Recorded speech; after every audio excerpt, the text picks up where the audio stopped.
요즘 우리 바이오 기업들 활약이 정말 대단하죠. 이 쟁쟁한 기업들이 다음 주 발표를 앞두고 있다는 소식 앞서서 전해드렸는데 우리는 또 그 다음을 또 준비해봐야 되지 않겠습니까? 그래서 오늘은 C레벨 한 분을 모셨습니다. 온코닉 테라퓨틱스 신종길 CFO와 함께합니다. 전무님 어서 오세요. 네, 안녕하십니까. 안녕하세요. 네, 먼저 이 온코닉 테라퓨틱스가 어떤 기업인지 우리 시청자분들한테 간단히 좀 소개를 해드리자면 상장한 지가 아직 석 달밖에 안 됐습니다. 근데 상장도 전에 벌써 신약을 허가받아서 전 세계에서 이미 팔리고 있다. 국내에서는 이게 처음 있는 케이스라고요? 예. 그러니까 저희가 이제 설립한 지 이제 한 4년 좀 넘었습니다. 이제 네. 5년 차가 되는데요. 그러니까 저희는 이제 설립 때부터 이제 국내에 제약 산업이 한 100년 이상 됐고 또 수많은 바이오 벤처들이 있는데 이제 신약은 한 38개 지금까지 딱 존재합니다. 네. 그래서 그만큼 어렵고 그게 왜 없을까를 이제 고민했습니다. 그래서 설립 때부터 신약을 직접 허가를 받을 수 있는 회사를 만들어 보자. 이제 이런 어떤 취지에서 굉장히 고민을 많이 했고요. 예. 그러면서 이제 국내에 이제 어떤 리서치의 역량은 굉장히 뛰어난데 아직은 이제 허가라든지 개발 단계에 대한 어떤 역량이 좀 부족함을 좀 많이 생각을 했고 그런 부분에 대한 어떤 기술력이라든지 어떤 조직 구성 뭐 이런 부분들을 많이 고려해서 이제 신약을 직접 허가받을 수 있는 어떤 그런 좀 전략적인 어떤 어프로치를 했습니다. 그 네. 결과로 저희가 이제 4년 만에 이제 신약 37호 자큐보정이라는 이제 피캡 신약을 만들었고요. 네. 이게 글로벌에 한 30조 정도 되는 시장을 가지고 있는 약이고 이미 저희가 이제 중국에 이제 기술 수출을 해서 이제 뭐 반환 의무 없는 계약금 200억으로 굉장히 큰 어떤 기술 수출을 했고요. 예. 그리고 이제 뭐 남미라든지 인도 해가지고 지금 한 21개국 정도의 이제 기술 수출을 한 상태입니다. 21개국이요. 네네. 국내 지금 37호 신약 말씀하신 이제 자큐보 정은 이제 알약이라는 의미겠죠. 네네. 그런 성과를 지금 내고 있다 말씀 주셨는데 이게 위식도 역류질환 치료제라고 합니다. 근데 그 중에서도 PCAB 이 계열 제제다. 이 점을 좀 주목할 필요가 있다고 하는데 이 PCAB라는 단어를 우리 시청자분들이 일단 좀 기억을 해야 될 것 같아요. 이게 뭐 상당히 좀 경쟁력 있는 기술인가 보죠? 그러니까 뭐 기존에 이제 그 소화성 역류성 식도염이나 소화성 궤양들을 이제 치료하는 어떤 그 약들이 있었습니다. 네. 그래서 저희가 이제 프로톤 펌프 이니비터라고 하는 이제 PPI 제자라고 흔히 부르는 약들이고요. 이제 글로벌에서는 유명한 약들이 이제 넥시움이라는 이제 아스트라제네카 약들, 그다음에 이제 다케다에서 파는 란스톤이나 이제 덱실란트라는 유명한 약들이 있습니다. 네. 근데 이제 넥시움 같은 경우에는 이제 어떤 뭐 키트루다라든지 이런 그 바이오 의약품들이 나오기 전에 화약 합성 의약품에서는 이제 글로벌에서 이제 1등을 매출을 잡던 이제 그런 약들이고요. 한 6조 이상 매출이 나오던 약들입니다. 지금도 이제 특허가 끝났지만 거의 뭐 2조 이상 팔고 있는 약들이고요. 네. 이러한 어떤 그 약들이 이제 소화성 궤양 환자들이 워낙 많으신데 그런 어떤 30조 되는 시장을 장악하고 있었는데 네. 그럼에도 불구하고 좀 부족한 부분이 많았습니다. 약으로서. 그래서 어떤 재발률도 많았고 이제 어떤 그 복약의 불편함도 많았는데 이런 부분들을 이제 새로운 기전의 어떤 신약으로서 좀 극복하는 어떤 새로운 어떤 피캡이라는 기전을 통해서 이제 출시된 약들입니다. P캡이라고 발음하는 거죠? 예, 맞습니다. 예. 그래서 기존에 있는 이제 PPI 제재를 이제 어떤 이제 시장을 전환시켜서 피캡의 어떤 그 새로운 신약들이 네. 이제 시장을 장악해 나가고 있는 그런 성장기에 있는 어떤 약입니다. 이 약을 지금 개발하고 있는 곳은 세 곳밖에 없다. 그러니까 국내에서는 이제 세 국내에서. 곳이고요. 예. 근데 이게 어떻게 또 우연히 국내에 또 세 곳이 모여 있다 보니까 또 일견에서는 조금 흔하게 또 생각하실 수도 있습니다. 네. 그런데 이게 그 전 세계적으로 보면은 6개 정도의 허가가 있었고요. 그 중에 이제 한 뭐 중국에서 이제 로컬 수준의 어떤 그 어떤 뭐 약의 퀄리티를 생각할 때 네. 글로벌에서 경쟁력이 있는 약은 이제 다케다 제약의 약 하나, 그다음에 네. 이제 국내 이제 3개사가 이제 가지고 있는 3개 해서 4개 정도라고 생각을 하고 있고요. 이 4개가 글로벌 이제 뭐 23년 기준으로 이제 IQVIA 기준으로 30조, 그다음에 네. 지금 한 40조까지 성장했다라는 뭐 얘기도 나오는데요. 그 정도 시장을 이제 4개 회사가 이제 양분해 나가면서 이제 좀 성장해 나가는 그런 이제 초입에 있다 그렇게 보시면 될 것 같습니다. 대단한 한국입니다. 자, 이 신약 자큐보가 출시가 된 게 작년 10월부터니까 지금 반년도 안 됐네요. 예, 근데 맞습니다. 회사에서 제시하신 올해 매출 목표가 162억 원, 내년은 401억 원. 2배 이상으로 확 늘어나는 것 같습니다. 예, 뭐 예. 때문이에요? 일단은 저희가 이 예상 목표 추정을 할 때 네. 기본적으로 이제 기존에 이미 체결한 이제 해외 기술 이전에 대한 어떤 그 마일스톤이라든지 이제 해외에서 들어오는 이제 수익들이 좀 있고요. 그리고 이제 추가적으로 저희가 이제 기술 이전을 이제 논의를 하고 있는데 이런 부분들을 좀 일부 어떤 예측을 하고 그다음에 이제 국내에서 어떤 신약이라든지 약이 이제 시장에 들어갔을 때 네. 어떤 이제 시장에 침투하면서 성장해 나가는 어떤 과정들이 있지 않습니까? 이제 그런 그런 이제 과거 사례들을 좀 반영했을 때 이 정도는 충분히 뭐 목표로 할 수 있겠다라고 저희가 추정을 하고 있고요. 근데 다만 작년도 기준을 봤을 때 저희가 이제 작년 예측치가 95억 정도 됐습니다. 예. 근데 실제적으로 이제 작년도 이제 마무리를 148억으로 이제 매출을 마무리를 했고요. 그만큼 이제 한 50% 이상 이제 성장을 했기 때문에 시장에 굉장히 빠르게 안착을 하고 있어서 예. 올해 목표도 162억을 저희가 제시하고 있지만 네. 충분히 이제 초과 달성을 이제 작년에 이미 한 만큼 초과 달성도 기대가 되고 있고요. 그리고 지금 중국의 파트너 아까 200억짜리 이제 그 계약금을 받고 넘겼다라고 말씀을 드렸는데 네. 그쪽에서는 지금 중국 시장이 거의 4조가 넘는 시장입니다. 그중에 이제 저희 파트너사인 리브존이라는 회사는 이제 그 아까 말씀드린 PPI라는 제재로 이미 6천억 이상의 매출을 가지고 있는 1위 업체고요.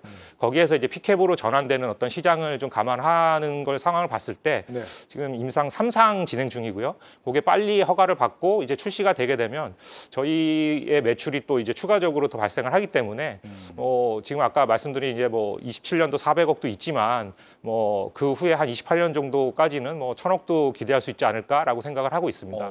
그리고 예. 이제 저희 앞에 나간 이제 피캡 신약들이 이제 국내에서만 벌써 이제 1000억 이상 매출을 발생을 시키고 있는 상태고요. 예. 그래서 충분히 국내 신약 중에서는 가장 블록버스터로서 이제 뭐 대우를 받고 있는 그 가능성이 있는 그런 약이다라고 말씀드릴 수 있겠습니다. 지금 제시하신 목표보다 더 성장할 가능성도 네, 말씀을 충분히 해주시고 기대하고 있습니다. 예. 계시고요.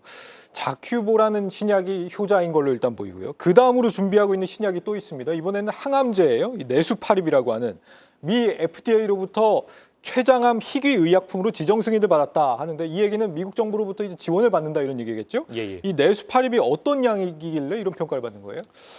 내수파립은 일단 기본적으로 그 저희가 이제 합성치사의 그러니까 합성치사 항암제라고 부릅니다. 네. 계통을. 근데 예전에 이제 표적 항암제들은 어떤 특정한 이제 항암 어떤 그러니까 뮤테이션이 있다든지 이런 것들 타겟으로 해가지고 이제 종양 이제 특화돼가지고 이제 표적을 했었는데요. 이게 어떻게 보면은 약간 범위도 한정되고 또 효과에 또 제한이 있다 보니까 이제 이후에 이제 바이오 계통에서는 이제 어떤 면역 항암제라든지 좀 생태계를 좀 활용하는 그런 쪽으로 좀 확대가 돼갔습니다. 예. 근데 이제 저희는 이제 그 저분자 합성 의약품을 하는 회사고요. 이 저분자 합성에서는 또 그러한 어떤 생태계를 좀 활용할 수 있는 어떤 기전으로 합성치사라는 거를 이제 활용을 하게 된 거고요.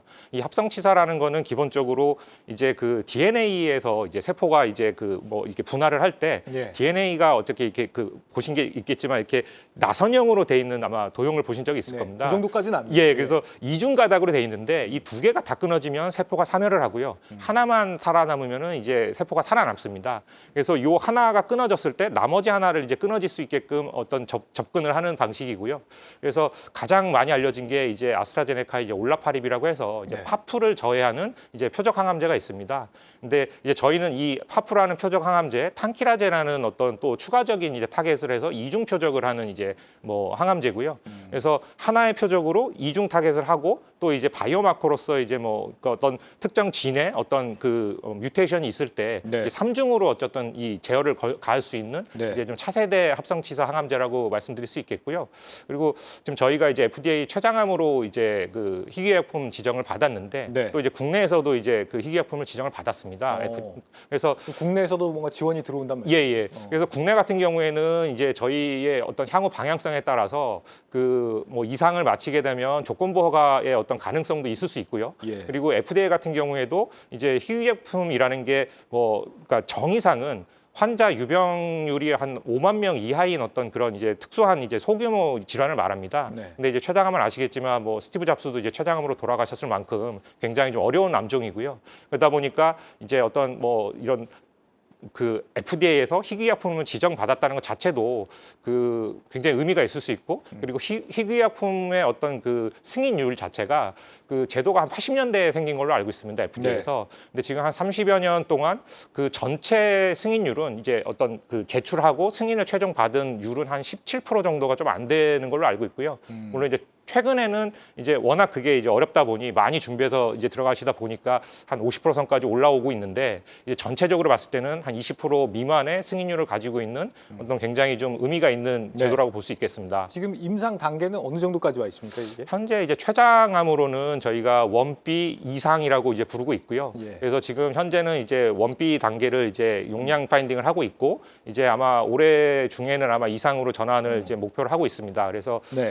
예. 지금 이 내수파립의 중요한 연구 성과 발표가 다음 달 미국 암 연구학회에서 나온다라고 하던데. 예예. 네, 이 그 암 연구학회를 이제 저희가 AACR이라고 부르고 있고요. 네. 그래서 이제 항암학회 이제 아스코라는 거하고 이제 쌍벽을 이루는 이제 굉장히 글로벌에서 이제 유명한 3대 암학회입니다.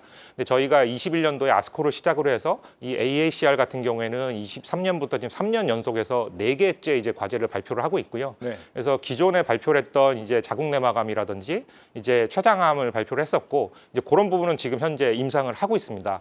그리고 올해는 이제 아직은 이제 그 학회 엠바고가 안 풀려서 이제 디테일한 내용을 말씀드리기 어려운데 네. 이제 한국인하고 이제 중국의 시장이 굉장히 큰 암종에 대해서 이제 어떤 연구 성과를 이번에 발표를 하고요. 그거에 대해서도 아마 기존과 마찬가지로 후에 또 뭔가 더 추가적인 어떤 FDA와 협의를 통해서 뭔가 네. 진행이 또 있을 거로 저희는 기대하고 있습니다. 잘 되고 있다는 말씀이시죠? 맞습니다. 일단? 예. 잘 예. 되고 계시다.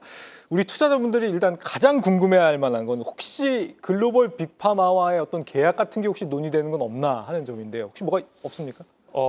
일단은 뭐 이게 굉장히 조심스러운 부분인데요. 네. 왜냐하면 이제 어쨌든 도장을 찍기 전까지는 뭐 모든 것이 또 비밀 사항이고 또 이게 또 그 잘못된 또 투자에 또 오도를 할 수가 있어서 네. 좀 조심스럽긴 한데 당연히 이제 회사가 이게 계속 그 글로벌 빅파마 그리고 또 이제 또 어떤 그 지역별로 또 유명한 회사들 다 이제 계속 협의를 하고 있고요. 근데 이제 저희가 기존에 이미 3건의 이제 글로벌 딜을 이제 성사를 시켰고 예. 그만큼 이제 저희가 이제 어떤 뭐 비디적인 그러니까 사업 개발의 역량이라든지 그걸 실제 증명을 했던 회사고 실제 그런 과정에서 많은 네트워크를 확보하고 있습니다. 그리고 뭐 아시겠지만 저희가 이제 상장한 지 얼마 되지 않았지만 이제 올해 초에 이제 JP모건 이제 컨퍼런스에도 공식 초청을 받았을 만큼 예. 이제 글로벌에서 굉장히 관심이 있고요. 그래서 지금 여러 가지로 뭐 다양한 어떤 형태를 협의를 네. 하고 있고 뭐 최대한 노력해서 빠른 시일 내에 좋은 결과를 좀 전달할 수 있도록 노력해 말씀을 보겠습니다. 정확하게 주시긴 어렵겠지만 예. 한 곳이 아니라 여러 곳과 논의가 되고 예, 있다는 맞습니다. 말씀이시죠? 예. 올해 안에 뭔가 성과가 나올 수도 있습니까? 혹시? 그러도록 이제 노력하고 있습니다. 예. 알겠습니다. 여기까지 듣겠습니다. 예. 전무님 오늘 말씀 잘 들었습니다. 네, 감사합니다. 감사합니다.